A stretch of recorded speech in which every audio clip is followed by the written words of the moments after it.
Hello friends, this is Assistant Professor Namrata Khilochia, Rafael BBA College, Vapi.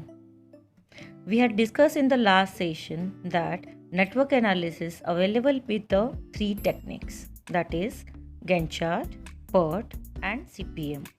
We had already discussed about the Gantt chart, so in today's session we will be going to understand about the PERT model. PERT stands for Program Evaluation and Review Technique. This is the technique adopted by organizations to analyze and represent the activity in a project and so that to illustrate the flow of different events in a project. PERT is a method to evaluate and estimate the time required to complete a task within a deadline. PERT serves as a management tool to analyze, define, integrate events, but also illustrate the activities and interdependencies in a project. That means it shows which is the preceding activity and which is the post activity. The main goal or objective of a PERT model is to reduce the cost and time required to accomplish any project.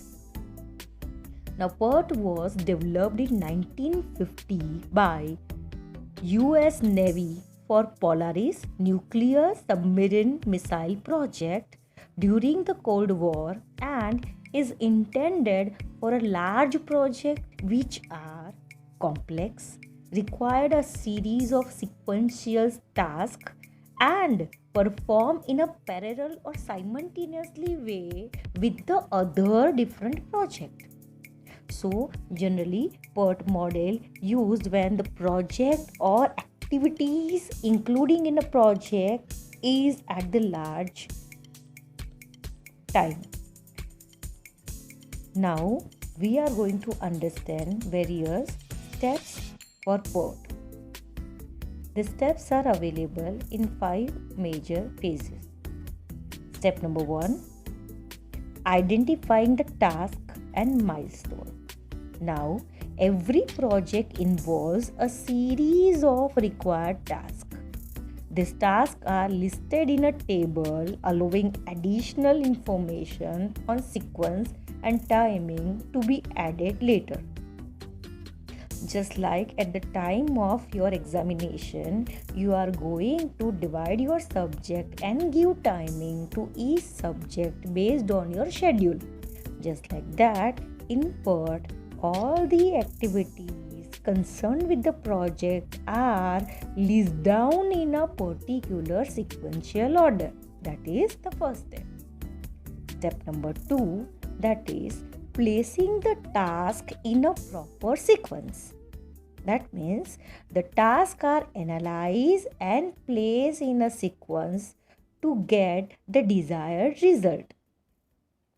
Step number 3, network diagram. A network diagram is a drawing using the activity sequence data showing the sequence of serial and parallel activities. Step number 4, that is time estimating. This is the time required to carry out each activity in 3 parts. So now again, project divided into activities and activities divided into 3 major times.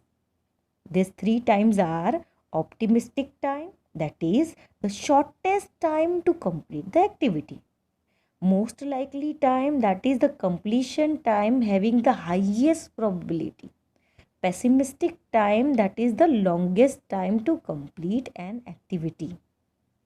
Okay, so time estimating divided into OT, that is optimistic time, MT, that is most likely time, and PT, that is pessimistic time. And step number 5 of the PERT model, that is critical path estimating. Now that is new word for you people, critical path. Critical path is it determines the total time required to complete a project. Say for example, to complete a proper one subject from fifth semester, that is, if suppose 1 month or 30 days, then that is critical path estimating. Now let us discuss advantages of the PERT model. So first one advantage, PERT chart explicitly defines and makes visible dependencies, that is the relationship between pre-activities and between the post-activities. PERT facilitates identification of the critical path and makes this visible. The next one advantage, that is PERT facilitates identification of early start, late start and slack for each activity, so that to reduce the time and cost.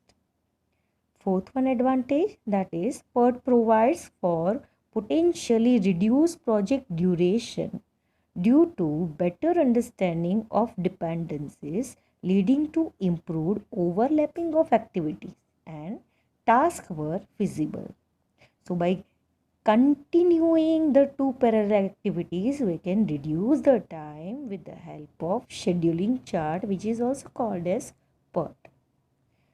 The fifth one advantage, that is the large amount of project data can be well organized and presented in a diagrammatical way by using this PERT chart. And sixth one advantage, that is PERT can provide a probability of completing before a given time. So we can complete the activity or project that before the probability or time estimates. Disadvantages of the PERT.